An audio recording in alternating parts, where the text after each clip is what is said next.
They called her a gold digger. They laughed when she walked into the church wearing a dress from a thrift store, heavily pregnant and utterly alone. To the wealthy Kensington family, Abigail was nothing more than a mistake their son had made. A poor waitress who didn't belong in their world of private jets and Hamptons estates. But they didn't know what their son had done just days before he died. They didn't know about the single rusted key hidden in his pocket, and they certainly didn't expect that the homeless widow they mocked was about to inherit the one thing they would kill to possess. Stick around, because this $500 million revenge is going to feel so good. The rain over Seattle wasn't just falling. It was punishing the earth, hammering against the stained glass of St. James Cathedral like 1,000 tiny fists demanding entry. Inside, the air was thick with the scent of expensive lilies and the murmured condolences of the city's elite. Abigail Jensen stood near the heavy oak doors, shaking the water from her fraying umbrella. She was 7 months pregnant, her ankles swollen, her back aching with a dull, throbbing rhythm that matched her heartbeat. She wore a simple black dress she had bought at Goodwill 3 days ago for $12. It was clean, but the fabric was thin, and in the cavernous, draughty cathedral, she shivered. She looked out at the sea of black cashmere Italian wool and designer veils. These were the Kensingtons and their inner circle, the titans of tech, the royalty of the Pacific Northwest. And at the front, in a casket that cost more than Abigail had earned in her entire life, lay Liam. Her Liam. He wasn't the Kensington heir to her.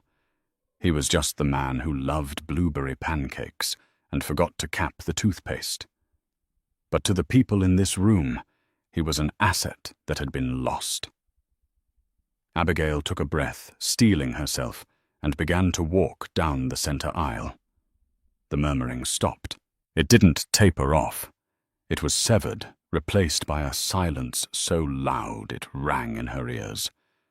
Heads turned, eyes narrowed. She could hear the whispers cutting through the quiet, like serrated knives. "Is that her? The waitress, God, look at that dress. I heard she trapped him. Tragic, really. Now she's left with nothing." Abigail kept her eyes on the casket, refusing to look at the pews. She made it to the front row, the spot reserved for the widow. But as she moved to sit, a cane blocked her path. It was tipped with silver, resting on the velvet cushion. Abigail looked up into the cold, steel-grey eyes of Victoria Kensington Liam's mother. Victoria didn't look like a grieving mother. She looked like a CEO, handling a hostile merger. Her pearls were worth a mortgage. Her face was a mask of perfectly applied makeup and disdain. "You must be confused," Victoria said, her voice low but projecting clearly enough for the first 5 rows to hear. "This seating is for family." Abigail felt the blood rush to her face. "Victoria, I'm his wife." "You were a mistake," Victoria corrected, not moving the cane. "A 6-month lapse in judgment. My son is dead, which means your tenuous connection to this family has been severed. The staff seating is in the loft. I suggest you go there before you embarrass yourself further." Next to Victoria sat Preston Kensington Liam's older brother. He was checking his watch, a Patek Philippe that glinted in the dim light. He smirked, looking Abigail up and down with a sneer of disgust. "Go on, Abby. Don't make a scene. You've got what you wanted, haven't you, the Kensington name? Too bad it doesn't come with a payout if he dies before the vestment period." Tears pricked Abigail's eyes, hot and stinging. She wanted to scream that she didn't care about their money, that she just wanted to be near her husband one last time. But she knew they wouldn't believe her. To them, poverty was a character flaw, and she was irredeemable. She looked at the empty seat next to the casket. Then she looked at her stomach, where Liam's daughter kicked softly, unaware that her grandmother was looking at her mother like she was trash. "I'm not going to the loft," Abigail whispered, her voice trembling but firm. "I'm sitting with my husband." She stepped over the cane. The gasp in the room was audible. Victoria's eyes widened in genuine shock that this nobody dared to defy her. But Abigail sat down. She didn't sit in the center. She sat on the very edge of the pew, leaving a foot of space between her and Victoria, a demilitarized zone of grief and hatred. The service was a blur of hollow eulogies.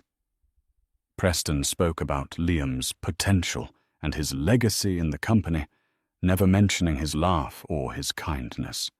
Victoria didn't speak at all. She just stared straight ahead, her knuckles white on her cane.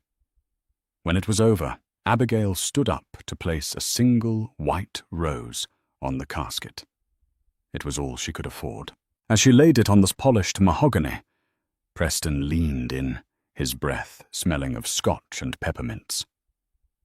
"Enjoy the flower," he hissed into her ear, "because the lawyers are coming tomorrow, and by the time we're done, you won't even be able to afford the dirt to bury him in." Abigail walked out of the church alone. No one offered her a ride. No one offered an umbrella. She walked to the bus stop in the pouring rain, clutching her stomach, while the line of black limousines drove past, splashing muddy water onto her only black dress.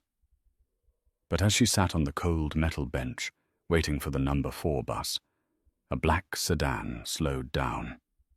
It wasn't a limousine. It was a sleek, nondescript government-issue Lincoln. The window rolled down, and an older man with wire-rimmed glasses looked out. He didn't look like a Kensington friend. He looked like an accountant who had seen too much. "Mrs. Jensen?" he asked. "Yes," Abigail said, guarding her purse instinctively. "My name is Arthur Sterling. I was Liam's private counsel, not the family lawyer. His lawyer." He extended a card. "Be at the reading of the will tomorrow at the Kensington estate. Do not let them bully you into not attending. Do you understand? They said I get nothing," Abigail said, shivering. Arthur Sterling looked at her, and for a second a flicker of something like grim satisfaction crossed his face. "They say a lot of things, Mrs. Jensen, but the dead speak louder. Be there." The window rolled up, and the car merged into the traffic, leaving Abigail alone in the rain, with a spark of fear and hope. The Kensington estate in Medina was less of a home and more of a fortress. High walls, security cameras that tracked your eye movement, and a driveway long enough to land a small plane. Abigail arrived in a taxi. The driver, a kind Sikh man named Raj, looked at the house and then back at her. "You want me to wait, miss, this place? It looks like it eats people." "I'll be okay, Raj, thank you," Abigail said, though she didn't feel okay. She felt like a mouse walking into a hawk's nest. She was ushered into the library by a butler who refused to make eye contact. The library was vast, smelling of old paper and brandy. Victoria sat in a high-backed leather chair near the fireplace sipping tea. Preston was pouring himself a drink at the bar. Also present was the family's legal team. 3 men in identical grey suits from the firm Cromwell and Sullivan. They looked like sharks in human skin. But sitting at a small table in the corner was Arthur Sterling, the man from the sedan. He had a battered leather briefcase and a calm demeanor that seemed to irritate Victoria. "Let's get this over with," Preston said, dropping ice cubes into his glass. "Give the girl her nuisance check so she can leave." One of the shark lawyers, a man named Mr. Blackwood cleared his throat. "Actually, Mr. Kensington, we are not presiding over this will. Liam Jensen executed a New Testament 48 hours before his passing. Mr. Sterling here is the executor." Victoria's teacup clattered onto its saucer. "What Liam used the family council. He always did." "Apparently not," Arthur Sterling said, standing up. He opened his battered briefcase. "Shall we begin?" The tension in the room spiked. Preston stopped drinking. Victoria's eyes went slit thin. "To my mother, Victoria." Arthur read his voice, dry and steady. "I leave the portrait of Grandfather Kensington that hangs in the hall. May it remind you that looking backward is the only way you know how to live." Preston snorted. Victoria went pale. "That ungrateful—" "To my brother Preston," Arthur continued, "I leave my collection of vintage golf clubs. Perhaps with them you can finally learn to play a fair game, though I doubt it." Preston slammed his glass down. "This is a joke. Liam didn't write this. It is notarized and video witnessed," Arthur said calmly. "And now to the remainder of the estate." The room went silent. This was it. The Kensington fortune. Liam had his own trust fund investments. Real estate assets totaling roughly $20 million. "To my wife, Abigail Jensen," Arthur read. Victoria stood up. "She gets nothing." They were married 6 months. The prenup. The prenup was voided by Liam 3 months ago. Arthur interrupted. He filed the paperwork himself. He wanted to ensure his child was protected. Abigail covered her mouth, tears springing to her eyes. He had done that. For her. "However," Arthur continued, and Abigail's heart stopped. "The liquid assets, the real estate, and the investment portfolios are gone." "Gone?" Preston shouted. "What do you mean, gone?" "Liam liquidated everything a week before he died," Arthur said. "Every stock, every bond. The penthouse in downtown Seattle. He sold it all." "And where is the money?" Victoria demanded, her voice shrill. $20 million doesn't just vanish." "He donated it," Arthur said, "to the Seattle Unhoused Initiative and the Children's Hospital Research Fund." The silence that followed was deafening. Preston looked like he was going to be sick. Victoria sank back into her chair, looking grey. "He gave it away," Preston whispered. "He gave our money to the homeless." "His money," Arthur corrected. "But," he turned to Abigail, "he did leave you one specific item, Mrs. Jensen." Arthur reached into his briefcase and pulled out a small, heavy box wrapped in brown paper. He walked over to Abigail and placed it in her hands. "What is it?" Victoria snapped. "Jewelry diamonds." Abigail tore the paper. Inside was a beat-up, tarnished metal box. It looked like an old fishing tackle box or a mechanic's lunch pail. It was locked with a heavy, rusted padlock. There was a note taped to the top. "For Abby. The only thing of real value I ever owned. Don't let them see what's inside until you're ready to burn it all down." "Open it," Preston commanded, stepping forward. "It's locked," Abigail said, clutching the box to her chest. "Where is the key?" Victoria demanded. "Arthur, give her the key." "There is no key in the estate inventory," Arthur said. "Liam said the key was where it needed to be." Preston laughed, a harsh, barking sound. "So that's it." He gave $20 million to charity and left his pregnant wife a rusty box she can't even open. He was insane. I knew it. He finally cracked. Victoria stood up, regaining her composure. She looked at Abigail with a mixture of pity and triumph. "Well, it seems Liam got the last laugh on all of us. He left us insults, and he left you a piece of junk. I suppose this concludes our business." She rang a small bell. "Jenkins will show you out, Abigail, and do not return.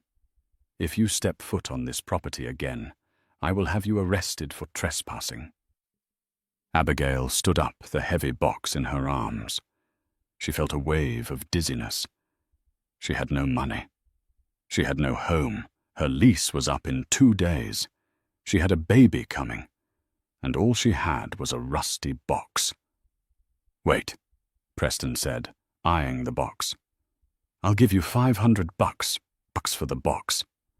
Maybe I can use it for tools." Abigail looked at Preston. She looked at the sneer on his face. She remembered Liam's note. Burn it all down. "No," Abigail said quietly. "Suit yourself. Enjoy the shelter." Preston spat. Abigail walked out of the library, past the staring servants, and out the front door. The rain had stopped, but the sky was still grey. As she walked down the long driveway, Arthur Sterling's car pulled up alongside her again. "Get in, Abigail," he said softly. "I can't pay you, Mr. Sterling. I have nothing." "Get in," he insisted. She climbed into the warm leather seat. Arthur looked at the box in her lap. "Liam told me you might need help finding the key," Arthur said. "He said you should check the place where you two had your first date." Abigail blinked. "The old pier under the boardwalk."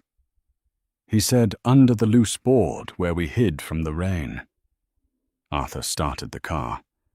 "Do you want to go there?" "Yes," Abigail said. "But Mr. Sterling, why did he do this? Why leave me broke?" Arthur drove through the heavy iron gates, leaving the Kensington estate behind. He glanced at her in the rearview mirror. "He didn't leave you broke, Abigail. He left you safe. If he had left you, the 20 million Victoria and Preston would have tied you up in court for 10 years. You would have starved paying legal fees. He knew that. So he gave it away. He gave the known assets away," Arthur corrected. "But Liam was working on something else, something the family didn't know about, something he kept entirely separate from Kensington Industries." "What was it?" Arthur smiled, a small, secretive smile. "That's what's in the box, Abigail. But be warned. Once you open that box, you start a war. The Kensingtons think they are powerful, but what Liam built, it has the power to swallow them whole." Abigail looked down at the rusted metal. She ran her hand over the cold padlock. "Take me to the pier," she said. The tires of Arthur Sterling's sedan crunched over the gravel lot of Pier 59. It was a derelict stretch of the Seattle waterfront, slated for demolition for years, but forgotten by the city bureaucracy. The wooden boardwalk was rotted in places, skeletons of old pilings jutting out of the grey water like broken teeth. "Stay in the car," Arthur suggested, eyeing the desolate surroundings. "I can go look." "No," Abigail said, unbuckling her seatbelt. "He left it for me. I have to do it." She stepped out. The wind here was fierce, whipping her hair across her face and chilling her through the thin black dress.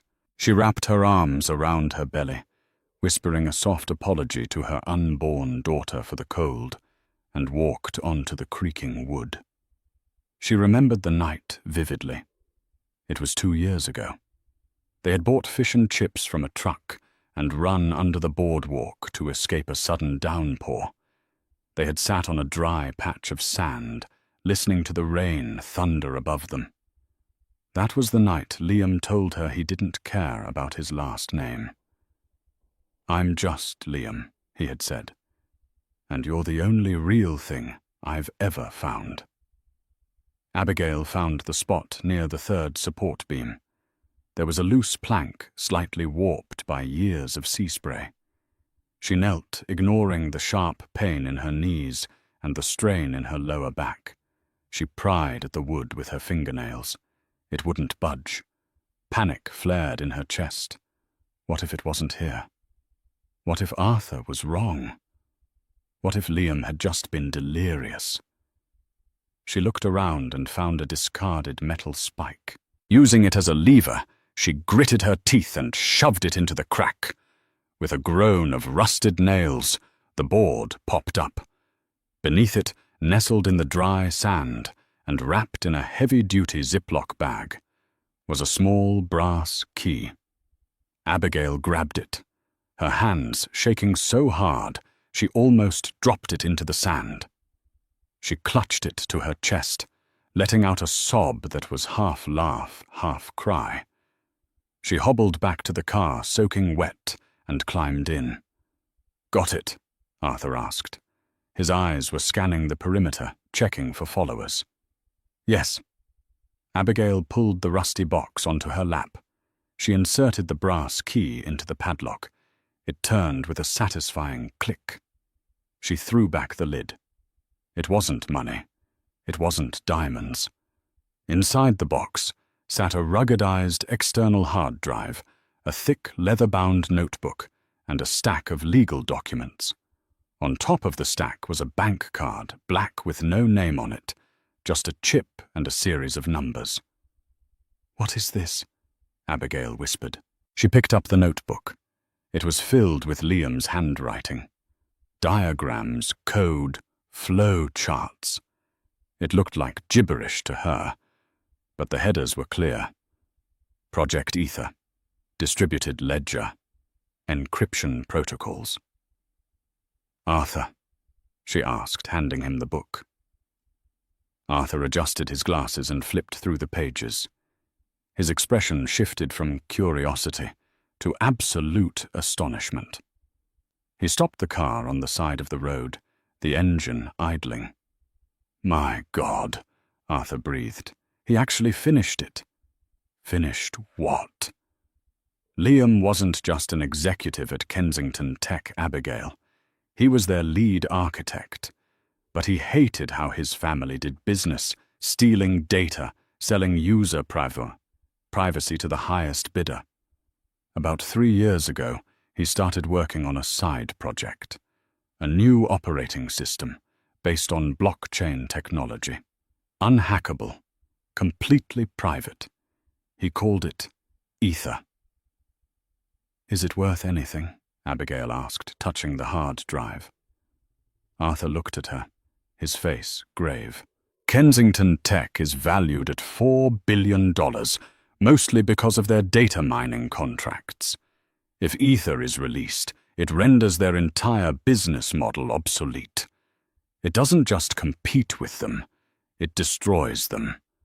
And this," he tapped the hard drive, "this is the source code." "So it's a weapon," Abigail said, realizing the weight of the metal box. "It's a nuclear bomb," Arthur corrected, "and the Kensingtons don't know it exists. They think Liam was just a lazy heir. If they find out you have this, they won't just sue you, Abigail. They will come for you with everything they have." Abigail looked at the black bank card. "And that," Arthur said, taking the card and checking a number on the back against a list in his briefcase, "is an offshore holding account. Liam must have been siphoning his own salary bonuses into it for years to fund the project. How much is in it?" Arthur pulled out his phone, logged into a secure portal, and typed in the numbers. He turned the screen to her. Abigail gasped. $250,000. It wasn't millions. It wasn't the fortune everyone thought the Kensingtons had. But to a woman with $12 in her pocket, it was a lifeline. "That's your war chest," Arthur said. "It's enough to keep you hidden, pay for the baby, and pay for specialized help. But it won't last forever. The real value is the code. The right buyer. Google, Apple, a government would pay $500 million for this easily. Maybe more. 500 million. Abigail repeated the number, feeling abstract, impossible. "Or," Arthur said, his voice dropping an octave, "you can burn it, destroy the drive, walk away with the cash, move to Nebraska, and live a quiet life. The Kensingtons will never know. Abigail looked out the window. She saw the rain washing over the city that had chewed her up and spit her out. She thought of Victoria's cane blocking her path. She thought of Preston's sneer. Enjoy the flower. They had treated Liam like a defective product. They had treated her like a parasite. And now they were sitting in their mansion, drinking scotch, thinking they had won. Abigail closed the box. Her hands were no longer shaking. I don't want to move to Nebraska, Arthur. Arthur smiled, a sharp, dangerous glint in his eye. Good. Then we need to get you underground. Because once Preston realizes the company servers are empty, the hunt begins. The headquarters of Kensington Industries was a glass monolith piercing the Seattle skyline. On the 40th floor, in a boardroom that cost more than most schools, Preston Kensington was screaming. "What do you mean, corrupted?" he roared, throwing a tablet across the polished table. The chief technical officer, a sweaty man named Miller, flinched. "I don't mean corrupted, sir. I mean gone." When Liam died, his credentials were auto-revoked, but it triggered a dead man's switch. The entire Sector 4 database, the new compression algorithm we promised the Defense Department, it's wiped. Clean. Victoria Kensington sat at the head of the table, her face unreadable. "Backups, Miller. Use the backups." "We tried," Miller stammered. "The backups were overwritten with a video file, a looping video of a cartoon dancing bear." Preston slammed his fist on the table. "He's mocking us even from the grave. The defense contract is worth $80 million this quarter alone." Victoria said, her voice icy calm. "If we don't deliver that code, we are in breach. The stock will plummet."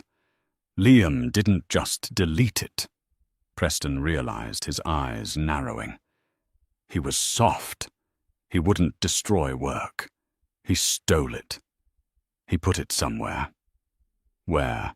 Victoria asked. "We searched his penthouse. We searched his office." Preston's face went slack, then twisted into a mask of fury. "The box, that stupid rusty box at the reading of the will." Victoria stood up. "The widow." "She has it," Preston snarled. "She probably doesn't even know what it is. She thinks it's a keepsake." "Find her," Victoria commanded. "Use the security team. Use the private contractors. I don't care what it costs. Get that box back, and if she's opened it, make sure she stays quiet." "And if she refuses?" Preston asked, checking his gunmetal watch. Victoria walked to the window, looking down at the city below like a god surveying insects. "She's a pregnant waitress, Preston. She doesn't have the resources to refuse us. Crush her." 3 days later, Abigail was holed up in a motel on the outskirts of Tacoma. It was the kind of place where you paid cash and didn't ask about the stains on the carpet. Arthur had set it up under a false name, Jane Doe. The room was small, smelling of stale cigarettes and lemon polish. The blinds were drawn tight. On the rickety desk, the ruggedized hard drive was plugged into a cheap laptop Arthur had bought for her. Abigail had been watching the video files included on the drive. It was Liam sitting in his office late at night, looking tired but determined. "Hey, Abby," the video Liam said. "If you're watching this, I'm gone. And I'm sorry.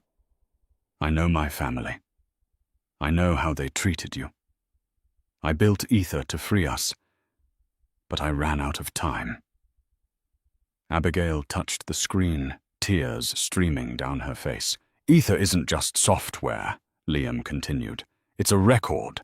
It tracks every illegal transaction Kensington Industries has made in the last 10 years. The bribery of senators, the illegal dumping of e-waste in third-world countries, the theft of medical data. It's all here encrypted in the blockchain. You hold the smoking gun, Abby. You can sell the tech and become richer than them, or you can release the data and send them to prison, or both. The choice is yours. But be careful. They are sharks, and sharks smell blood. The video ended. Abigail sat back, her heart racing. It wasn't just money. It was justice. She held the power to destroy the people who had mocked her husband's death. Suddenly, a heavy thud shook the door. Abigail froze. Another thud. Someone was kicking it. "Housekeeping!" A deep, gruff voice yelled. It wasn't housekeeping. It was 11:00 p.m. Abigail grabbed the hard drive and shoved it into her purse. She grabbed the rusty box. She looked around the room frantically. The bathroom window. The door frame splintered. A man in a dark maintenance uniform burst in. He was huge with a shaved head and a neck tattoo. He wasn't law enforcement. He was a hired thug. "Mrs. Jensen," the man rumbled, stepping over the broken latch. "Mr. Kensington wants his property back." Abigail scrambled backward, knocking over a lamp. "I don't have anything." "Don't make this hard. You're pregnant. We don't want an accident," the man said, pulling a collapsible baton from his belt. Abigail's hand touched the heavy ceramic base of the broken lamp. As the man lunged, Abigail didn't scream. She swung. The ceramic base connected with the man's temple with a sickening crack. He stumbled, stunned blood trickling down his face. It wasn't enough to knock him out, but it bought her seconds. She bolted for the bathroom, locking the flimsy door behind her. She heard him roar in anger and throw his weight against it. The wood began to crack immediately. Abigail struggled with the window. It was painted shut. Crash, the bathroom door gave way. The man grabbed her by the hair. Abigail screamed, twisting, scratching at his face. "Get off me! Give me the drive!" he shouted, pinning her against the sink. Suddenly, a high-pitched siren wailed not from outside but from Abigail's purse. It was a personal safety alarm Arthur had given her. It was ear-splittingly loud in the small tiled room. The thug flinched, distracted by the noise. In that split second, the motel room door, already broken, swung open again. A silhouette appeared. It wasn't Arthur. It was a woman. She was tall, wearing a leather motorcycle jacket and a helmet that hid her face. She stepped into the room, assessed the situation in a heartbeat, and moved with terrifying speed. She grabbed the thug by the back of his collar and his belt, and with a grunt of effort, slammed him face first into the tiled wall. He crumpled to the floor, unconscious. The woman turned to Abigail. She flipped up her visor. She had piercing green eyes and a scar running through her left eyebrow. She looked to be about Abigail's age but hardened, like steel tempered in fire. "You Abigail?" the woman asked, her voice raspy. Abigail nodded, trembling, clutching her stomach. "Who are you?" "Arthur sent me. Name's Jax. He said things might get hot." Jax looked at the unconscious giant on the floor. "He was right. We need to move. Now." "Where are we going?" Abigail asked, stepping over the thug. Jax kicked the thug's baton across the room and grabbed Abigail's bag. "Somewhere the Kensingtons can't track you. You just graduated from a nuisance to a target, honey. Welcome to the big leagues." They ran out into the night, the rain starting again, masking their escape. Abigail looked back at the motel room one last time. Liam was right. The war had started, and she was done running. Jax drove a beat-up Ford Bronco that smelled of engine oil and peppermint gum. They drove for 3 hours, leaving the city lights far behind, winding deep into the Cascade Mountains. The rain turned into a light mist, wrapping the trees in a ghostly shroud. Arthur told me everything, Jack said, breaking the silence as she navigated a hairpin turn. About the code. About the money. Are you a bodyguard? Abigail asked, clutching the seatbelt. Jax laughed a short, dry sound. I'm a freelancer. I used to work security for Kensington Tech, actually, until I caught Preston Kensington harassing an intern, and I broke his nose. They fired me, blacklisted me. Arthur was the only one who helped me find work. I owe him. So you hate them too, Abigail said. Hate is a strong word, Jack said, shifting gears. I prefer aggressively dislike, and I really enjoy ruining their day. They pulled up to a cabin hidden deep in the woods. It looked rustic from the outside, but inside it was a high-tech bunker. Monitors lined the walls, servers hummed in the basement, and the windows were reinforced polycarbonate. Arthur was waiting for them, looking more disheveled than usual.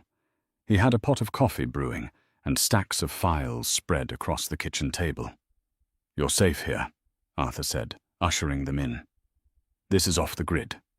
No jeeps, no cell signal, unless we bounce it through the encrypted router. They found me at the Motel Arthur, Abigail said, sinking into a chair. They sent a man to hurt me. Arthur's face darkened. I know. We underestimated their desperation. They are bleeding money. The stock dropped 12% today, when the rumors of the lost data hit the market. Good, Abigail said, surprising herself with the venom in her voice. It gets better, Arthur said, pulling a file from the stack. I've been analyzing the Ether ledger. Abigail Liam didn't just track their crimes, he built a kill switch. A kill switch. He embedded a command in their central server architecture years ago. If the ledger is published to the public blockchain, it triggers a cascade failure in their system. It wipes their proprietary algorithms. It effectively erases Kensington Industries from the digital map. Abigail stared at the hard drive sitting on the table. It was a small black rectangle, but it felt like it was pulsing with energy. So I can end them, she whispered. Yes, Arthur said. But there's a catch. To upload the ledger, we need a direct connection to their mainframe. We can't do it remotely. The firewall is too thick. So we have to go back there, Jax asked, leaning against the counter, cleaning her nails with a knife. Not just there, Arthur said. Into the server room on the 50th floor, the penthouse level. Victoria's office. Abigail shook her head.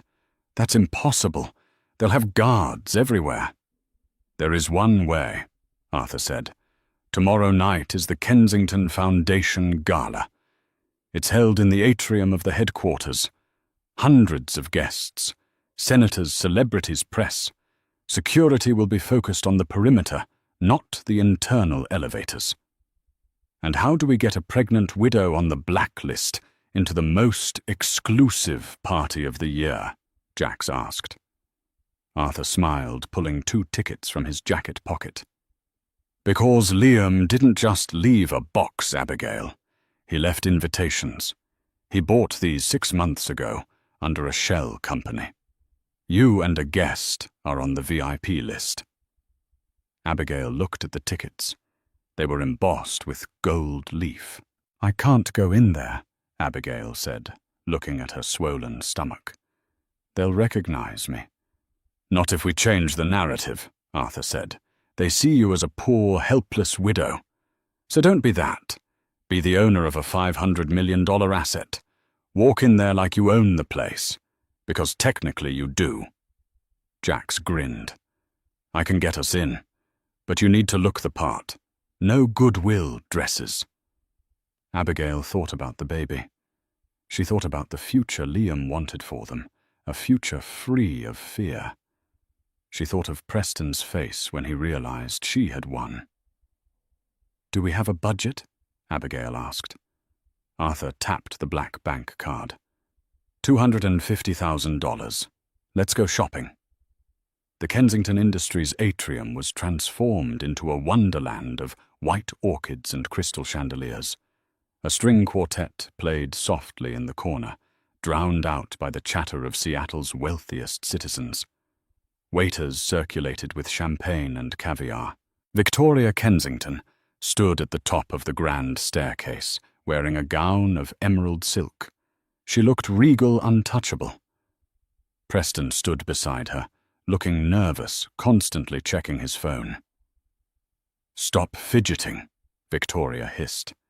"Smile. The senator is looking." "We haven't found her," Preston whispered. "The tracker on the thug's car went dead in the mountains. She's gone. She's a pregnant waitress, Preston. She's probably hiding in a shelter. She doesn't know what she has. We'll find her eventually." Suddenly, the chatter in the room quieted. A hush swept through the crowd, starting at the entrance and rippling outward like a wave. Victoria frowned. "What is it now? Did the mayor arrive?" She looked toward the entrance and froze. Walking through the massive glass doors was a woman. She was heavily pregnant, but she moved with a grace that commanded attention. She wore a floor-length gown of midnight blue velvet that hugged her form tailored to perfection. Around her neck hung a diamond pendant that caught the light like a star. Her hair was swept up in an elegant chignon, and her makeup was flawless. It was Abigail. But it wasn't the Abigail from the funeral. This Abigail held her head high. Her eyes swept the room with a cool appraisal that made billionaires look away. Walking beside her in a sharp black tuxedo was a tall, striking woman with a scar through her eyebrow, Jax posing as her partner. "Is that the widow?" someone whispered. "My God, she looks stunning." "I heard she inherited millions." Preston's jaw dropped. How did she get to Kisatin? Abigail and Jax moved through the crowd. They weren't hiding. They were the center of gravity. "Keep walking," Jax whispered, smiling for the cameras. "Elevators are behind the ice sculpture." "They're staring," Abigail murmured, her heart pounding against her ribs. "Let them stare. You're the queen tonight."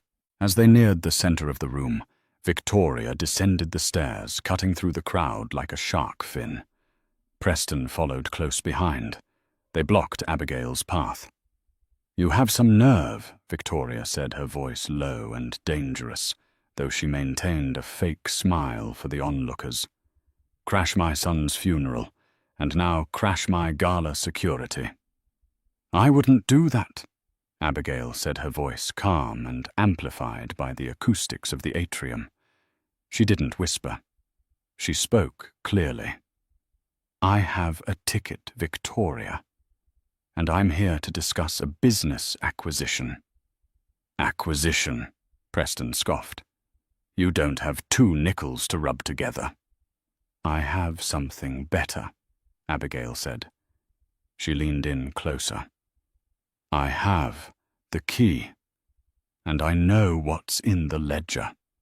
The color drained from Victoria's face instantly. It was as if she had been slapped. "You're bluffing," Preston stammered. "Am I?" Abigail asked. "Project Ether, Sector 4. The illegal dumping in the Pacific. Shall I go on? Or should we talk in your office?" Victoria stared at her. For the first time, Abigail saw fear in the older woman's eyes. Real, unadulterated fear. "Upstairs," Victoria hissed. "Now!" "After you," Abigail said. They moved toward the private elevators. Jax stayed close to Abigail. As the doors closed, shutting out the party, the silence in the elevator was suffocating. "You have no idea what you're doing," Preston said, sweating. "You're playing with fire." "No, Preston," Abigail said, touching her stomach. "I'm putting out the fire." The elevator dinged at the 50th floor. The penthouse. They walked into Victoria's office. It was a massive room with floor-to-ceiling windows overlooking the city. "Give me the drive," Victoria demanded, turning around, "and I will give you $5 million, right now, a wire transfer." $5 million, Abigail laughed. Arthur said it was worth 500. Arthur, Victoria's eyes narrowed. That traitorous little... $10 million, Preston shouted. 20, name your price. My price, Abigail said, walking over to the main server terminal on Victoria's desk, is the truth. "What are you doing?" Victoria lunged forward. Jax stepped in, blocking her with a stiff arm. "I wouldn't, Vicky. You're wearing heels." Abigail pulled the ruggedized drive from her clutch. She plugged it into the terminal. "Stop her!" Preston screamed. He pulled a small handgun from his desk drawer. Jax moved instantly, but she was too far away. "Don't move!" Preston yelled, aiming the gun at Abigail. "Unplug it! Now!"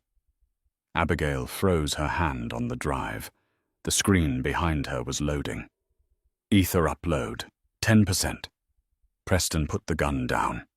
Victoria said, her voice trembling. "She's pregnant. I don't care." Preston was unhinged, his eyes wild.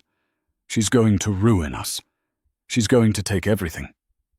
I'm taking back what you stole," Abigail said, her voice steady, despite the gun pointed at her chest. "From Liam, from the people you hurt." I said, "Unplug it." Preston cocked the hammer. "Upload 40%. "Preston, no," Victoria screamed. Just then the elevator doors pinged open again. "Police, drop the weapon." Arthur Sterling stepped out, flanked by 4 armed police officers. Preston whipped his head around, distracted. In that second, Abigail hit enter. "Upload 100%. Execute." The screens in the room flashed red, then black. Then the Kensington Industries logo appeared fractured and dissolving into pixels. "It's done," Abigail whispered. Preston dropped the gun, sinking to his knees. "It's gone. It's all gone." Victoria looked at the black screens. She looked at Abigail. And for a moment, she didn't look like a CEO. She just looked old. "You destroyed the legacy," Victoria whispered. "No," Abigail said, placing a hand on her belly. "I saved it. Liam's legacy isn't money. It's the truth." The police moved in handcuffing Preston. Another officer approached Victoria. "Mrs. Kensington," the officer said, "we received a packet of evidence regarding fraud and embezzlement, automatically sent to our precinct 5 minutes ago. We're going to need you to come with us." Abigail watched as they were led away. The Titans of Seattle brought down by a rusty box, and a waitress they thought was nothing. Arthur walked over to Abigail. "You did it." "We did it," Abigail said, leaning against the desk, exhaustion finally hitting her. Jax clapped Arthur on the shoulder. "Not bad for a night's work. Now can we get some of those tiny crab cakes? I'm starving." The weeks following the gala were not just a scandal. They were a demolition. It started the moment the Ether upload completed. The Kensington servers didn't just go dark. They purged. But before they wiped themselves clean, they vomited a decade's worth of dirty laundry to the world. The following morning, the front page of every newspaper didn't feature the gala's fashion. It featured a photo of Preston Kensington being shoved into a police cruiser, his tuxedo torn, his face a mask of terrified disbelief. The stock Kens didn't just dip, it flatlined. Trading was halted by the SEC within an hour of the market opening. By noon, the board of directors had resigned en masse. By dinner, the Kensington Empire, a dynasty that had ruled Seattle for 40 years, was being picked apart by federal vultures. Victoria Kensington tried to fight. She hired the best defense team money could buy. But money couldn't buy silence when the blockchain had already screamed the truth. The evidence was immutable. Every bribe to a zoning commissioner, every illegal dumping order signed by her hand, every stolen patent.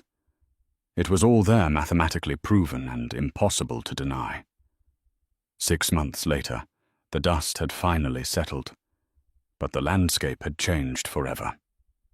Far away from the sirens and the cameras, the Oregon coast was draped in a soft golden mist. The house sat on a cliff overlooking the churning Pacific, a modern sanctuary of glass and cedar that felt 1,000,000 miles away from the cold gray rain of Seattle. Abigail Jensen sat on the expansive deck, wrapped in a cashmere cardigan that cost more than her old car. In her arms, rocking in a rhythmic slumber, was Maya Liam Jensen. The baby was 3 months old now, with a tuft of dark hair and eyes that were startlingly like her father's. "You know, the perimeter sensors picked up a deer," a voice called out from the sliding glass doors. "I almost tackled it." Jax walked out, wiping her hands on a dish towel. She had traded her tactical gear for jeans and a flannel shirt, though the Glock was still holstered discreetly at the small of her back. Old habits died hard. "Let the deer live, Jax." Abigail smiled, looking up. "I think we're safe here." "You're never safe when you're worth what you're worth," Jax grunted, though she smiled as she looked at the baby. "But yeah, we're safer. The new security system is tighter than the Pentagon." A gravel crunch in the driveway signaled an arrival. It wasn't a threat. The gate hadn't alarmed. It was family. Arthur Sterling stepped out of a modest rental car. He looked different than he had 6 months ago. The weight of the secret he had carried for Liam was gone, replaced by a lightness in his step. He carried a briefcase, not battered this time, but sleek and new. "Afternoon, ladies," Arthur said, climbing the steps. He took a deep breath of the salty air. "Much better than the city smog." "Did you bring it?"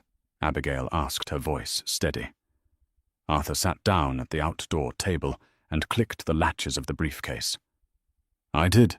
The final settlement with the Department of Justice and the Tech Consortium." He slid a heavy binder across the table. "The government has officially acquired the Ether source code to secure national infrastructure," Arthur explained. "They classified it immediately. No one will ever use it for profit again. It's gone dark, just as Liam wanted." "And the Kensington family?" Jax asked, leaning against the railing. "Did they try to block the sale?" Arthur let out a dry, satisfied chuckle. "They tried. Preston attempted to sue from his jail cell, claiming intellectual property theft. The judge threw it out in 5 minutes. Preston is looking at 15 to 20 years for corporate espionage and fraud. As for Victoria..." Abigail stiffened slightly. "What about her?" "She accepted a plea deal to avoid a life sentence," Arthur said. "She forfeited the estate in Medina. She forfeited her shares. She is currently under house arrest in a 2-bedroom condo in Bellevue, living on a government-mandated stipend. She has nothing left, Abigail. No power, no legacy. Just her name, which is now synonymous with corruption." Abigail looked down at Maya. She thought about the way Victoria had looked at her in the church. "The staff seating is in the loft." "She lost because she underestimated love," Abigail said softly. She thought Liam was weak because he cared about people.